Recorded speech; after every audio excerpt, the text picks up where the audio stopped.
بسم اللہ الرحمن الرحیم، السلام علیکم۔ آج ہم بہت ہی اہم ٹاپک پہ بات کریں گے جسے ہم ہائپر ٹینشن یعنی ہائی بلڈ پریشر کہتے ہیں، جو کہ بہت ہی کامن سی ڈیزیز ہے۔ اور ہائی بلڈ پریشر کا جو تعلق ہے یہ ہمارے سرکولیٹری سسٹم کے ساتھ ہوتا ہے۔ اسی لیے ہائی بلڈ پریشر کو سمجھنے کے لیے میں آپ کو بتاتا ہوں کہ سرکولیٹری سسٹم کیا ہوتا ہے اور یہ ہماری باڈی میں کیسے ورک کرتا ہے۔ تو جیسا کہ آپ سب جانتے ہیں کہ جو خون ہے یعنی بلڈ، یہ ہماری پوری باڈی میں چھوٹی چھوٹی نالیوں کے ذریعے سے سرکولیٹ کرتا ہے، گردش کرتا ہے۔ اور جو ہمارا سرکولیٹری سسٹم ہے یہ ہمارے دل اور پوری باڈی میں پھیلی ہوئی تمام قسم کی بلڈ ویسلز پر مشتمل ہوتا ہے، جن کے ذریعے سے خون سرکولیٹ کرتا ہے، اور اس کو ہم سرکولیٹری سسٹم کہتے ہیں۔ یعنی خون کا چھوٹی چھوٹی نالیوں کے ذریعے سے ہماری پوری باڈی میں سرکولیٹ کرنا سرکولیٹری سسٹم کہلاتا ہے۔ اور اس کا ایک بہت اہم آرگن یعنی ہمارا دل، جو کہ ایک مسکولر آرگن ہے، اس کا سرکولیٹری سسٹم میں بہت زیادہ اہم رول ہے۔ اس کا کام کیا ہوتا ہے کہ اس نے، کیونکہ دل ایک پمپنگ آرگن ہے، تو یہ پمپ کرتا ہے خون کو ان چھوٹی چھوٹی نالیوں میں، جس کے نتیجے میں ہوتا کیا ہے کہ خون ان نالیوں کے ذریعے سے ہوتا ہوا ہماری پوری باڈی تک پہنچتا ہے، اور پوری باڈی میں پہنچنے کے بعد یہ واپس کچھ نالیوں کے ذریعے سے دل کی طرف آ جاتا ہے۔ تو اب بات کرتے ہیں کہ آخر ایسی کون سی تبدیلی آتی ہے ہمارے سرکولیٹری سسٹم میں کہ جس کی وجہ سے ہمارا بی پی زیادہ ہو جاتا ہے اور ہمیں ہائپر ٹینشن کی پرابلم ہو جاتی ہے۔ تو جیسا کہ میں نے آپ کو بتایا کہ ہمارا دل جو ہے اس کا بہت زیادہ اہم رول ہے سرکولیٹری سسٹم میں، کیونکہ دل ایک پمپنگ آرگن ہے، تو اس کا کام کیا ہے کہ یہ سکڑتا اور پھیلتا ہے۔ تو جب دل کنٹریکٹ ہوتا ہے یعنی سکڑتا ہے، تو اس کنڈیشن میں یہ خون کو ان آرٹریز میں، ان خون کی نالیوں میں پمپ کرتا ہے، اور اس کنڈیشن میں یعنی دل کے کنٹریکٹ ہونے کی کنڈیشن میں، دل کے سکڑنے کے وقت جو خون کا پریشر ان آرٹریز کی دیواروں پر پڑتا ہے، اس کو ہم سسٹولک بلڈ پریشر کہتے ہیں۔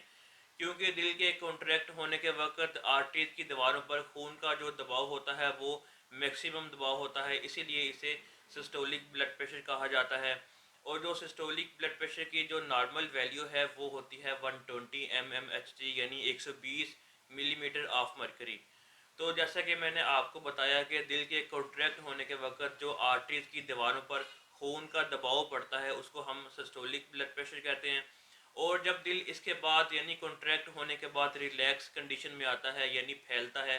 تو اس کنڈیشن میں کیونکہ آرٹریز کی دیواروں پر خون کا جو دباؤ ہے وہ کم سے کم ہوتا ہے، تو اس کنڈیشن میں، اس صورت میں جو آرٹریز کی دیواروں پر خون کا پریشر رہ جاتا ہے، جو کم سے کم پریشر ہوتا ہے، اس کو ہم ڈائسٹولک بلڈ پریشر کہتے ہیں۔ اور ڈائسٹولک بلڈ پریشر جو ہے یہ ہمیشہ سسٹولک بلڈ پریشر سے کم ہوتا ہے، اور اس کی جو نارمل ویلیو ہے وہ ہوتی ہے 80 mmHg یعنی 80 ملی میٹر آف مرکری۔ اور یہاں ایک بات یاد رکھیں کہ جو آپ کا سسٹولک بلڈ پریشر ہے اس کی جو نارمل رینج ہوتی ہے یہ 110 سے 140 ملی میٹر آف مرکری ہوتی ہے، اور جو آپ کا ڈائسٹولک بلڈ پریشر ہے اس کی جو نارمل رینج ہوتی ہے یہ 70 سے 90 تک ہوتی ہے۔ تو اگر آپ کا سسٹولک بلڈ پریشر یہ 140 سے اوپر آ گیا ہے اور آپ کا جو ڈائسٹولک بلڈ پریشر ہے یہ 90 سے اوپر آ گیا ہے، تو پھر آپ کو لازمی فکر کرنی چاہیے اور اس کی پروپر میڈیسن یوز کریں تاکہ آپ کا بی پی جو ہے یہ نارمل رہ سکے۔ تو اگر آپ کو ہائپر ٹینشن یعنی ہائی بلڈ پریشر کا جو مسئلہ ہے یہ ڈائگنوز ہو گیا ہے اور آپ کا روٹین میں بی پی زیادہ رہنے لگ گیا ہے، تو فوراً ڈاکٹر سے رجوع کریں، اس کا پروپر علاج کروائیں، ڈیلی ایکسرسائز کریں اور ڈیلی اپنا بی پی چیک کرواتے رہیں تاکہ آپ کا بی پی جو ہے یہ نارمل رہ سکے۔ اور یاد رکھیں گے کبھی بھی ڈاکٹر کے مشورے کے بغیر بی پی کی میڈیسن لینا بند نہ کریں، کیونکہ بعض اوقات ایسے ہوتا ہے کہ کچھ لوگ ایسے کیئرلیس ہوتے ہیں کہ اگر کچھ عرصہ میڈیسن کھانے کے بعد ان کو لگتا ہے کہ ان کا بی پی نارمل رہنے لگ گیا ہے تو وہ ڈاکٹر کے مشورے کے بغیر ہی میڈیسن کھانا بند کر دیتے ہیں۔ تو ایسے لوگوں کے ساتھ ہوتا کیا ہے کہ کچھ عرصہ گزرنے کے بعد اچانک ان کا بی پی شوٹ کر جاتا ہے اور ایک ایمرجنسی کنڈیشن کریٹ ہو جاتی ہے، اور بعض اوقات ایسا بھی ہوتا ہے کہ آپ کو سٹروک اور برین ہیمریج کا مسئلہ ہو سکتا ہے، جو کہ بہت ہی خطرناک مسئلہ ہے۔ تو یاد رکھیں کہ کبھی بھی ڈاکٹر کے مشورے کے بغیر میڈیسن کھانا بند نہ کریں۔ اور اب ہم دیکھتے ہیں کہ ہائپر ٹینشن کتنی طرح کا ہوتا ہے۔ تو ہائپر ٹینشن جو ہے یہ دو طرح کا ہوتا ہے، ایک پرائمری ہائپر ٹینشن، تو یہ وہ کنڈیشن ہوتی ہے جس میں آپ کی باڈی میں کوئی پیتھالوجی کریٹ نہیں ہوتی، یعنی کوئی ڈیزیز نہیں ہوتی، بلکہ کچھ لائف سٹائل اور کچھ دوسری وجوہات کی بنا پر یہ ڈیولپ ہونے لگتا ہے۔ اور اگر ایج گروپ کی بات کی جائے تو یہ 40 سے 60 سال کے لوگوں میں زیادہ تر دیکھنے کو ملتا ہے۔ اور اس کے علاوہ اس کی جو سب سے بڑی وجہ ہے وہ ہے آپ کی فیملی ہسٹری، یعنی اگر آپ کی فیملی میں سے کسی کو یا آپ کے ماں باپ میں سے کسی کو ہائپر ٹینشن کی پرابلم رہی ہے تو پھر آپ کو لازمی الرٹ ہو جانا چاہیے، اپنا بی پی ڈیلی چیک کروائیں، کیونکہ آپ کو بھی ہائپر ٹینشن کا مسئلہ ہو سکتا ہے۔ اور اس کے علاوہ جو لوگ موٹے ہوتے ہیں یعنی موٹاپے کا شکار ہوتے ہیں تو ایسے لوگوں کو بھی ہائپر ٹینشن کا رسک رہتا ہے۔ اور اس کے علاوہ جو لوگ ڈائبٹیز پیشنٹس یعنی شوگر کے مریض ہوتے ہیں تو ایسے لوگوں کو بھی چاہیے کہ ڈیلی اپنا بی پی چیک کرواتے رہیں۔ اور جو لوگ سموکنگ کرتے ہیں اور جو لوگ الکوہل کا استعمال کرتے ہیں تو ایسے لوگوں کو بھی ہائپر ٹینشن کا رسک رہتا ہے۔ اور اس کے علاوہ جو لوگ سارا دن بیٹھے رہتے ہیں یعنی ان کی فزیکل ایکٹیویٹی کوئی نہیں ہے اور اپنی ڈائٹ کا خیال نہیں کرتے، یعنی اگر ان کی ڈائٹ میں سالٹ انٹیک زیادہ ہے اور وہ ایکسرسائز نہیں کرتے تو تب بھی ایسے لوگ ہائپر ٹینشن کے رسک میں رہتے ہیں۔ تو یہ کچھ پرائمری ہائپر ٹینشن کی وجوہات تھیں۔ تو اب بات کرتے ہیں سیکنڈری ہائپر ٹینشن کے بارے میں۔ تو یہ وہ کنڈیشن ہوتی ہے جس میں آپ کی باڈی میں کوئی پیتھالوجی کریٹ ہوتی ہے، یعنی کسی دوسری ڈیزیز کی وجہ سے آپ ہائپر ٹینشن کا شکار ہوتے ہیں۔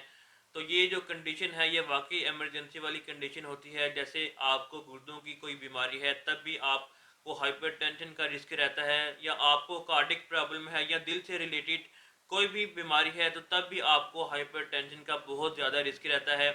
اور اگر آپ پہلے سے ہی ہائپر ٹینشن کے مریض ہیں تب بھی آپ کو ہائپر ٹینشن کی وجہ سے گردوں کی کوئی بیماری ہو سکتی ہے، کیونکہ دل اور گردوں میں جو خون کا پریشر ہے یہ انٹر لنکڈ ہوتا ہے۔ تو اگر آپ کا کولیسٹرول لیول زیادہ ہے تب بھی آپ کو ہائپر ٹینشن کا رسک رہتا ہے۔ اور اس کے علاوہ پریگننسی میں بھی عورتوں کا بی پی جو ہے یہ زیادہ ہو جاتا ہے، یعنی کچھ میڈیسنز، اورل کانٹراسیپٹیوز اور اسٹیرائڈز لینے کی وجہ سے اس کے سائیڈ افیکٹ کے طور پر آپ کو ہائپر ٹینشن کی پرابلم ہو سکتی ہے۔ اور اب دیکھتے ہیں کہ اس کی سمٹمز کیا ہیں، یعنی اگر آپ کو علامات کا پتہ ہو تو آپ پہلے سے ہی میڈیسنز لے کر ہائپر ٹینشن کو کنٹرول کر سکتے ہیں۔ تو اس میں جو سب سے پہلی علامت دیکھنے کو ملتی ہے وہ ہے ہیڈ ایک،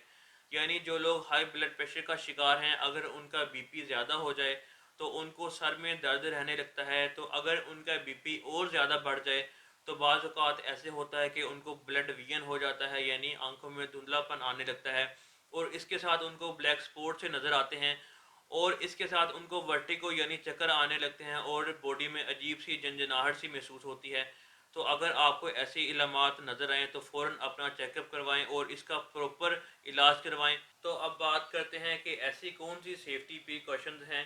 جن کو اپنا کر آپ اپنا بی پی کنٹرول کر سکتے ہیں، یعنی اگر آپ کا ہائپر ٹینشن جو ہے یہ انیشیل لیول پر ہے یا آپ پہلے سے ہی ہائپر ٹینشن کے مریض ہیں تو آپ ان سیفٹی پریکاشنز کو اپنا کر اپنا بی پی کنٹرول کر سکتے ہیں۔ تو اگر آپ کا ویٹ زیادہ ہے یعنی آپ موٹاپے کا شکار ہیں تو جیسا کہ میں نے آپ کو پہلے بتایا تھا کہ موٹاپا بھی ہائپر ٹینشن کی بہت بڑی وجہ ہے، تو آپ کو چاہیے کہ آپ سب سے پہلے اپنا ویٹ ریڈیوس کریں، ڈیلی ایکسرسائز کریں، اور اگر آپ یوگا کرتے ہیں تو یہ زیادہ بیٹر ہے۔ اور اس کے ساتھ ساتھ آپ میڈیسنز کا استعمال کریں، تو اگر آپ کو کوئی سٹریس ہے تو سٹریس کو بھی ختم کریں، کیونکہ سٹریس بھی ہائپر ٹینشن کی وجہ بن سکتا ہے۔ اور اگر آپ الکوہل کا استعمال کرتے ہیں یا کوئی بھی نشہ آور چیز استعمال کرتے ہیں